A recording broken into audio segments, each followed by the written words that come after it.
Talked about this last week, the Vikings being potential sellers at the trade deadline now with a 3-4 record and really having a legit shot of making it into the playoffs as the 7th seed in the NFC, shifting the focus from being sellers to buyers at the trade deadline, only under the condition, obviously, that next year's first and second round picks are absolutely off limits. You need that to address the quarterback position and beyond. After that, you don't have a third round pick that goes to Detroit. That finishes off the TJ Hawkinson trade. But after that, you've got 2 fourths, 2 fifths, and a 6th round pick, as well as KJ Osborne as far as having capital to trade away in order to get a big player. And speaking of which, I think if you are going to acquire a big name, it's only going to be for one player, because Over the Cap has the Vikings at just under $8 million in cap. First off, I'm looking at the defensive line. I'm not really interested in Chase Young, although he is having a pretty good year, better than what I thought he would have.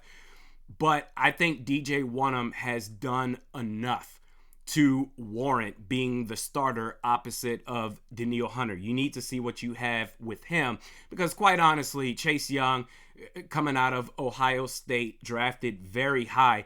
If he continues this year, he's going to look for a big contract, and you're not going to be able to afford that. Now, with that said, sticking in Washington, after Jonathan Allen's comments, the defensive tackle for the Commanders, his comments after losing to the New York Giants, where he said, "I'm pissed off," and said a bunch of expletives that I can't say on YouTube because they're cracking down a lot more on curse words. I said, oh boy, Jonathan Allen, that would be dope as hell. Hell yeah, let's go after him. But he's an expensive player with 2 years remaining.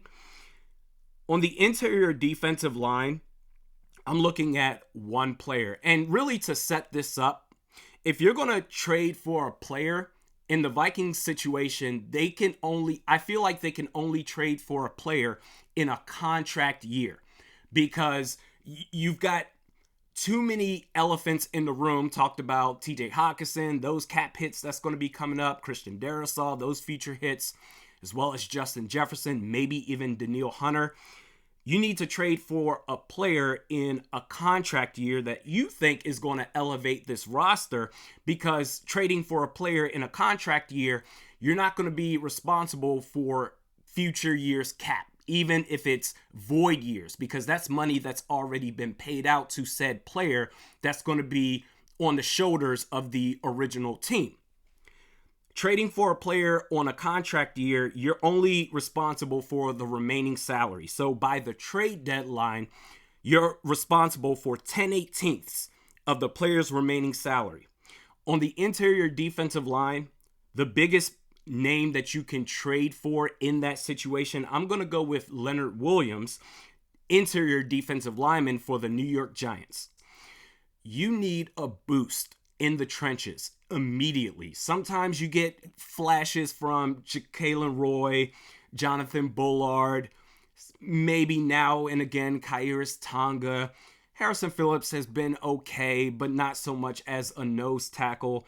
Dean Lowry should not be playing.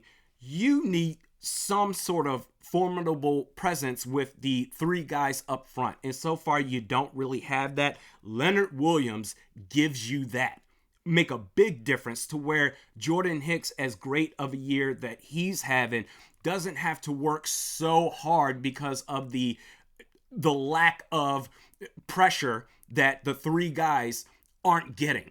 You got to help these dudes out, the second level and beyond.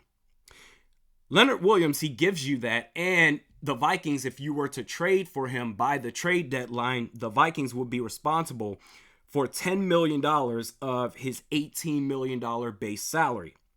And remember, as mentioned earlier, Over the Cap has the Vikings at just under $8 million in cap to work with. So obviously that's not going to be enough. You're going to need additional moves, say trading KJ Osborne to maybe Kansas City, Or if you can find a trade partner for the injured Ezra Cleveland, okay, fine. That could be just enough to make it happen, but then you're tight after that. You can't make any more moves to say, all right, we really need a nose tackle that we can sign off the couch, Linval Joseph. We can't do that unless we make even more moves.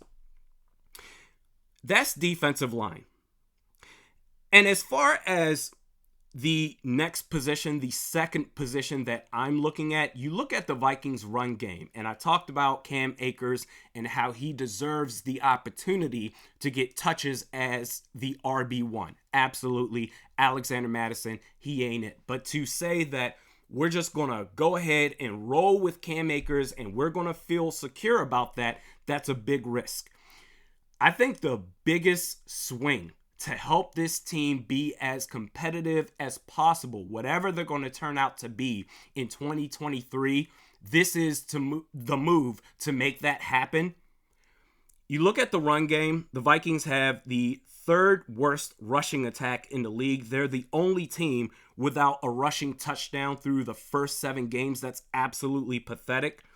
At the goal line versus San Francisco, when they were a full yard away from the end zone and they tried the Philadelphia tush push.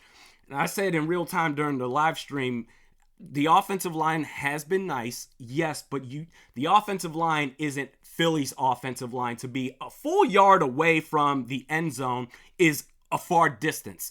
If you're going to do the tush push with this offensive line and Kirk Cousins, you need to be inches away from the plane. And it didn't work out.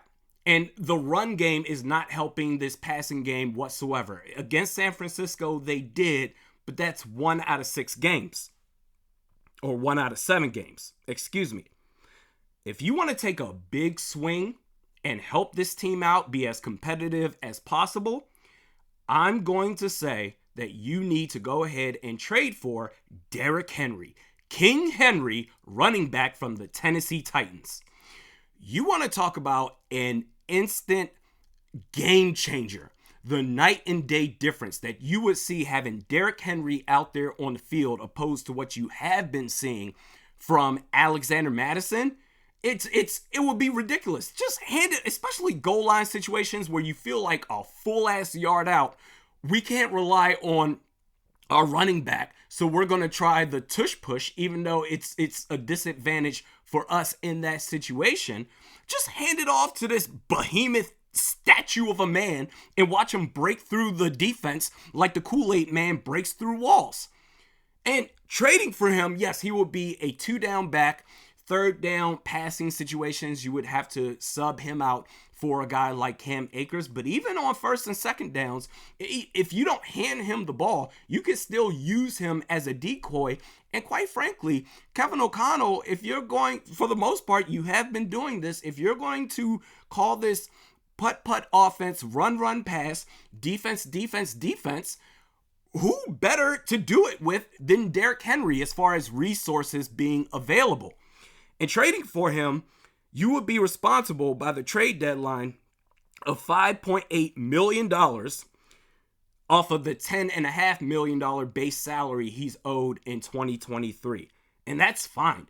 Over the cap says you have just under $8 million to work with. You can trade for this guy right now. Although if you were to trade for him before the Green Bay game, you will be responsible for 11/18ths of the remaining salary opposed to 10/18ths. So for all intents and purposes, we're talking about the trade deadline after week 8. But if you were to trade for him by the trade deadline, you can make that move and not have to make any other moves after that, salary cap wise. And if you look at the rest of the schedule, particularly these 2 outdoor games that you have to work with, week 11 at Denver, week 15 at Cincinnati. It's cold as hell, and guys, tackling is a lot harder. Try tackling this statue, this house running full speed at you, especially in elements, let's say if it snows, it's super windy, elements that favors the run game to where the passing game, all right, you're going to have to take a back seat. the biggest impact of a move that you can make if you are going to be buyers at the trade deadline between Leonard Williams and Derrick Henry. I think those are the two biggest names that you can trade for as far as not being responsible for future years beyond 2023. The biggest move that you can make is trading for Derrick Henry. And the only reason that I would say by season's end, the rushing attack by Minnesota would be somewhere in the middle of the pack at the end of the season, is because you are climbing out of such a deep hole to work with, hypothetically, by the time that Derrick Henry gets here, that if you were to have him by the start of the season, you'd be towards the top of the league. That's the difference that he would make. If you're going to make a move, trade for Derrick Henry.